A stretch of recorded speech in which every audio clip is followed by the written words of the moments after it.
2 mornings, 2 kitchens. In one, Margaret stirs a big scoop of protein powder into a tall glass of milk. The gritty clumps never fully dissolve, but she drinks it anyway, hoping it will help her legs feel stronger.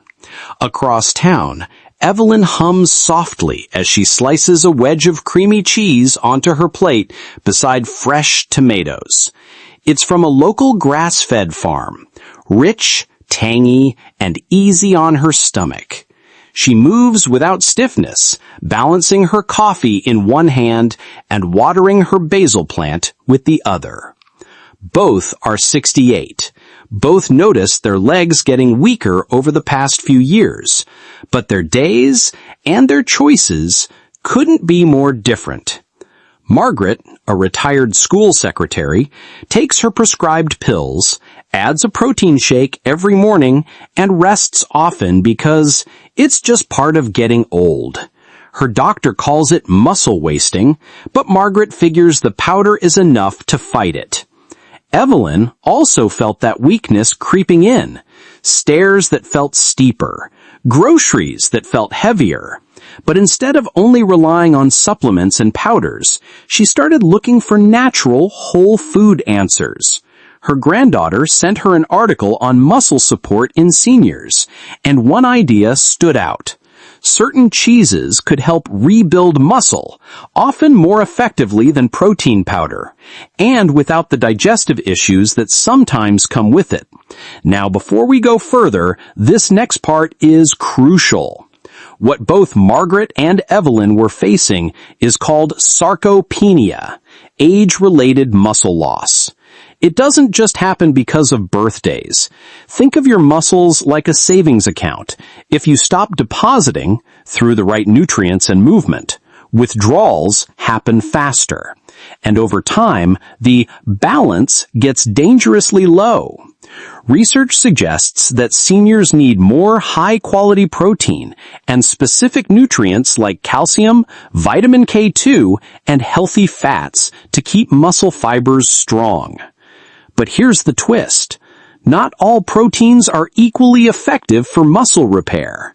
The kind found in certain cheeses is rich in leucine, the amino acid your muscles crave for recovery, and it's naturally paired with other nutrients that powders can't fully replicate.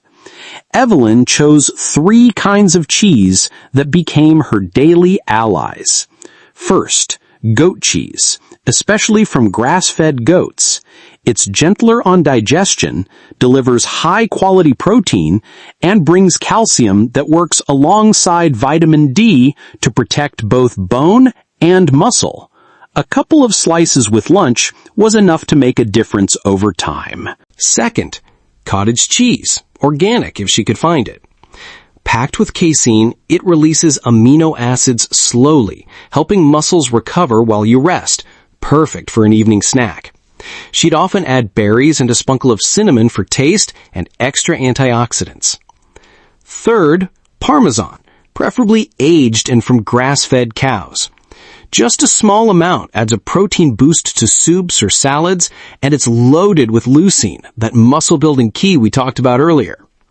Within weeks, Evelyn felt steadier on her feet. She could carry laundry without stopping halfway. Gardening became easier, and her afternoon walks got longer. Meanwhile, Margaret kept drinking her shakes every morning, but she didn't change much else. The powders helped a little, but without the extra muscle-building nutrients from whole foods and without a better balance in her diet, her progress was slow. Her legs still felt weak, and even short errands left her tired. Here's the thing. You don't have to give up protein shakes completely if you like them, but adding natural, leucine-rich cheeses into your meals, especially high-quality ones when possible, gives your muscles a broader set of tools to work with. Even one small change, like swapping a mid-morning snack for cottage cheese and fruit, can start to tip the scale back in your favor. If you want a clear, step-by-step way to stop muscle loss naturally, my Muscle Revival Blueprint, 30 Days to Reverse Age-Related Muscle Loss, lays out exactly what to eat, how to move, and what daily habits protect your strength after 50. It's senior-friendly, easy to follow, and designed to help you feel steady, capable, and confident again. Months later, Evelyn's friends commented on how energetic she seemed. She had just returned from a weekend trip where she walked cobblestone streets without fear of tripping. She was smiling, moving freely, and looking forward to her next adventure. Margaret, though, still needed to grip the rail tightly when climbing her own porch steps. She spent more time in her recliner, watching the world through the window rather than joining it. You have a choice, too. Small daily changes can keep you strong well into your 70s and beyond. Don't wait until stairs feel like mountains. You'll find the link to the Muscle Revival Blueprint below this video. And if you want to know the worst nut to eat with blueberries after 60 and what to eat instead, tap the video on your screen now. Before you go, tell me in the comments, which of these cheeses will you try first?